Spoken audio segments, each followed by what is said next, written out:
David Lowery est un réalisateur et producteur américain décédé en 2001 à l'âge de 81 ans et qui, en 50 ans de carrière, a signé plus d'une centaine de films cinéma, téléfilms et épisodes de séries télé. Au cinéma, on peut citer, entre autres, Un détective à la dynamite avec Kirk Douglas, Madame X avec Lana Turner, Airport Concorde avec Alain Delon, ou encore Ses griffes de la peur, réalisé en 1969. À la télévision, il a signé des épisodes de séries aussi cultes que Mission Impossible ou La quatrième dimension. David Lowery est un parfait exemple de cette collaboration nécessaire entre la télévision et le cinéma, ou plus exactement entre le cinéma et la télévision. Et il va donc passer de l'un à l'autre, mais contrairement à un Steven Spielberg ou à un Arthur Penn, il ne va pas se servir de la télévision comme tremplin pour une carrière cinéma faite d'œuvres personnelles. Il va être un habile et efficace artisan. Donc il est l'homme parfait pour ce film, ce petit thriller chic et choc, produit par les studios Universal pour la somme de 1 200 000 €.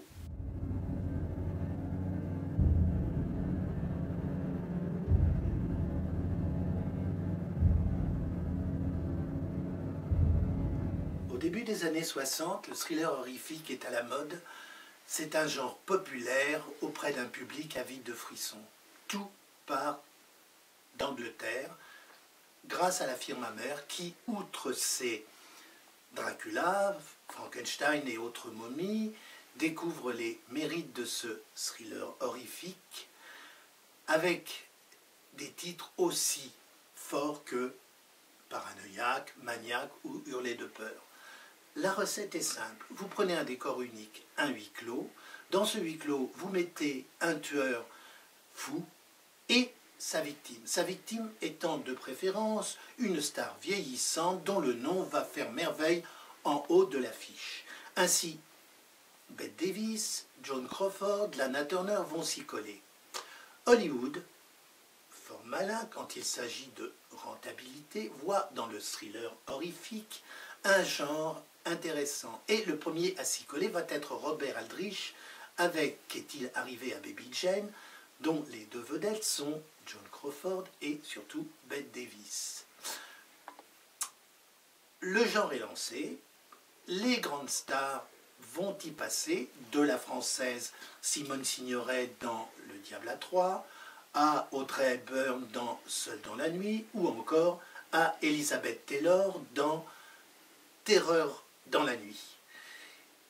Pour Les griffes de la peur, la star invitée est Eleanor Parker. C'est une grande dame d'Hollywood. On l'a vu dans un très grand nombre de films qui vont de Scaramouche à L'homme au bras d'or, en passant par les films de Robert Wise comme Secret de femme, ou encore La vallée des rois avec Robert Taylor. Elle est aussi dans La mélodie du bonheur de Robert Wise. Elle est dans Un trou dans la tête de Frank Capra. Enfin, vous voyez, c'est une carrière assez florissante. Et là, ça va être son avant-dernier film en 1969. Elle tournera encore un petit rôle en 1979 avant de nous quitter.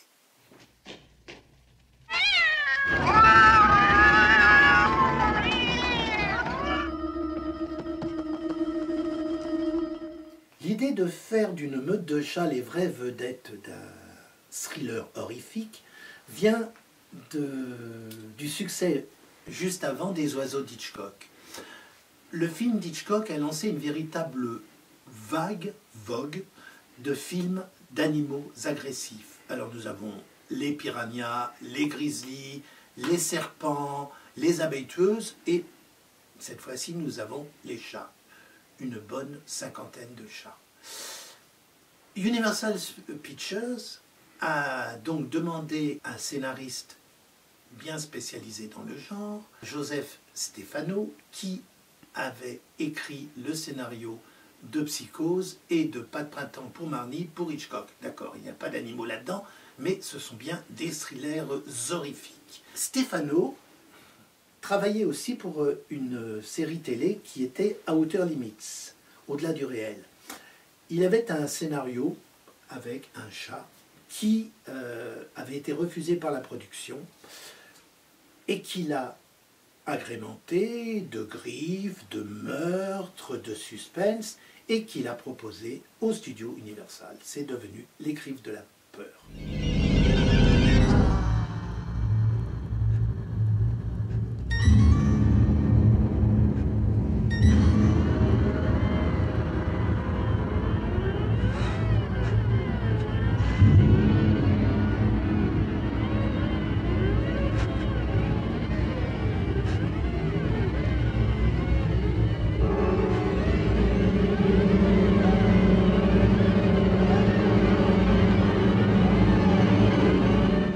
Plus ambigu, plus dramatiquement fort que le chat au cinéma, il n'y a pas. C'est du pain béni pour les scénaristes.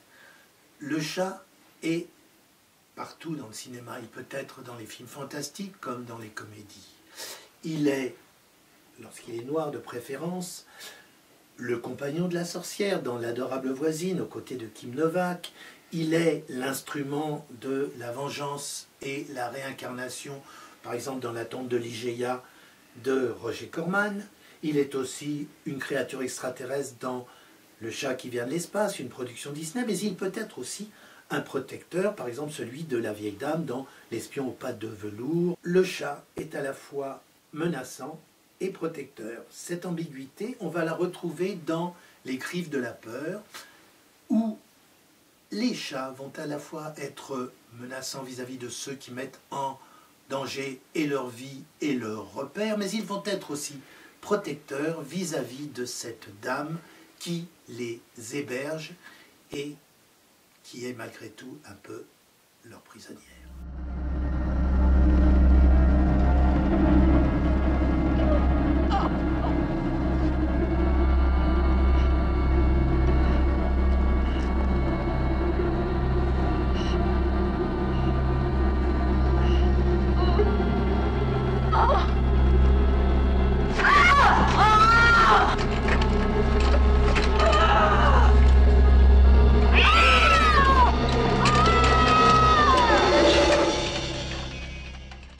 Entourant la vieillissante mais encore fort belle Eleanor Parker, les producteurs des Griffes de la peur souhaitaient Tippi Hedren et Terence Stamp. Tippi Hedren, la vedette des oiseaux. Terence Stamp qui venait de goûter à la folie meurtrière avec un très beau film de William Wyler, L'Obsédé. Tippi Hedren a refusé, sans doute parce qu'elle ne voulait pas se confronter à nouveau, après les oiseaux, aux griffes. Il est amusant de noter que les chats des Griffes de la peur sont dressés par Ray Berwick, ce même Ray Berwick qui, dans Les oiseaux, avait failli défigurer Tippi Hedren en lui lançant à la figure des mouettes et autres volatiles. Quant à Terence Stamp, il prit le chemin de l'Italie et devint l'ange griffant du film de Pier Paolo Pasolini, Théorème. En cherchant parmi les jeunes stars prometteuses, les producteurs des Griffes de la peur choisirent Gale Hunnicutt et Michael Sarrazin. Michael Sarrazin, jeune comédien au visage poupon, était parfait pour le rôle du jeune neveu, traumatisé dans son berceau par un chat surgi et agressif, mais aussi manipulable par la méchante de service.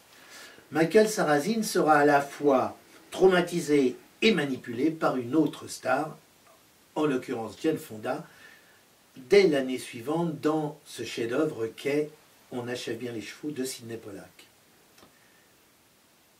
Il tourna beaucoup, et il tourne beaucoup, mais jamais il n'a accédé au statut de grande vedette de tête d'affiche.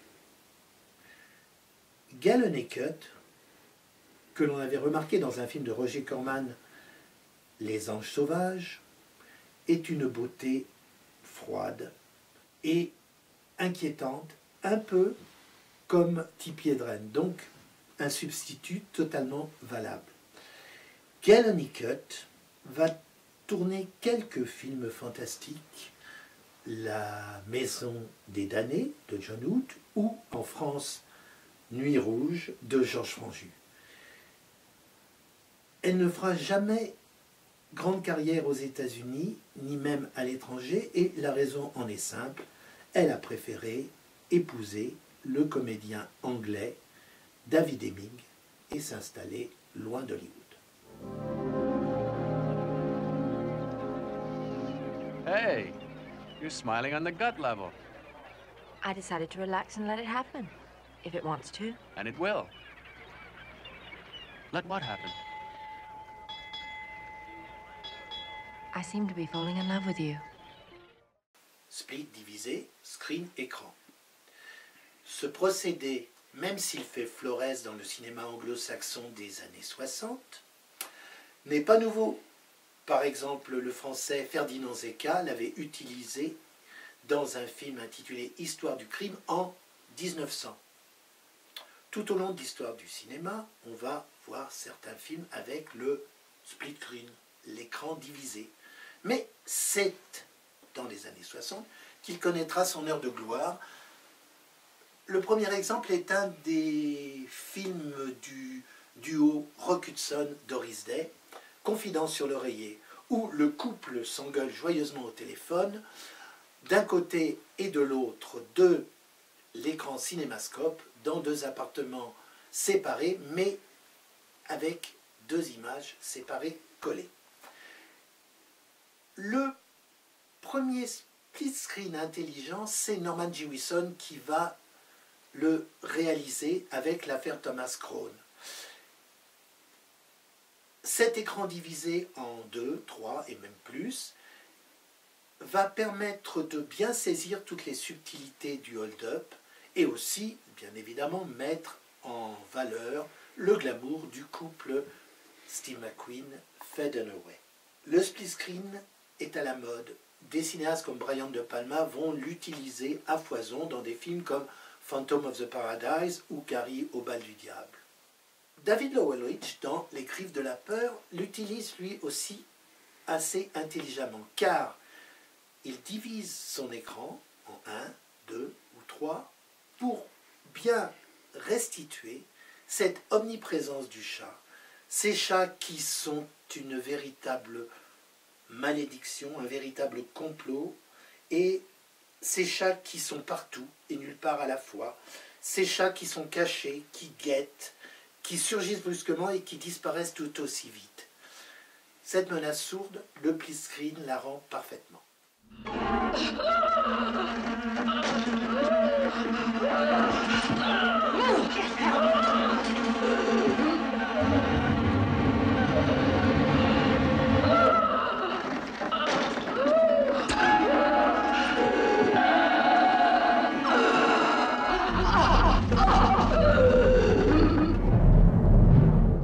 Comme tout thriller horrifique qui se respecte, Les Griffes de la peur a une musique importante qui souligne bien les effets de surprise, l'atmosphère angoissante. Pour cela, on fit appel à un grand compositeur hollywoodien, l'homme qui composa la musique de Bullitt, de l'Inspecteur Harry ou de Opération Dragon, et aussi qui travailla pas mal pour la télévision, pour des séries comme Mannix, Mission Impossible ou Starsky et Hutch. Mais contrairement à ce qui se passe par exemple sur un tournage d'un film de Sergio Leone, on ne diffusa absolument pas la musique sur le tournage. Pourquoi? D'abord parce que ça aurait bien énervé les batous. Et deuxièmement parce qu'un tournage avec des animaux et surtout avec des chats est loin d'être une sinécure. Ray Berwick est incontestablement le dresseur le plus auréolé du cinéma américain. On lui doit Les Oiseaux d'Hitchcock, on lui doit d'autres oiseaux dans Le Prisonnier d'Alcatraz avec Burt Lancaster, On lui doit aussi, et j'ai presque envie de dire surtout, une des attractions les plus anciennes et les plus populaires des studios Universal à Los Angeles, qui est Animal Actors. Ray Berwick est The Dresser, c'est le dresseur ultime. Il a travaillé avec toutes les espèces que l'on peut imaginer sur un plateau de cinéma. Pour Les Griffes de la Peur, c'est quasiment sa première expérience avec des matous, avec des félins. Il en a une cinquantaine sur le tournage, qui ne peuvent pas rester tranquilles, qui partent un peu dans toutes les directions. Heureusement pour lui, il a une vedette, un chat roux, tigré, nommé Tulia. Une chatte, alors là ça devient compliqué, une chatte sur le tournage, qui s'appelle Tulia. Mais lorsque les publicistes vont s'en mêler et faire la promotion du film, ils vont trouver que, allez savoir où le machisme se place, ils vont trouver que une chatte ça va pas, il faut un chat, et ils vont nommer cette brave bête rousse, tigrée et féminine, Scarface. Ce sera un mâle. Et toute la promotion sera faite sur Scarface, le mâle du film, la vedette. Et dans la promotion, il sera indiqué quelque chose d'assez amusant, c'est que les acteurs n'auront été engagés que parce qu'ils ont certifié par contrat et sur leur honneur qu'ils sont des amis des chats.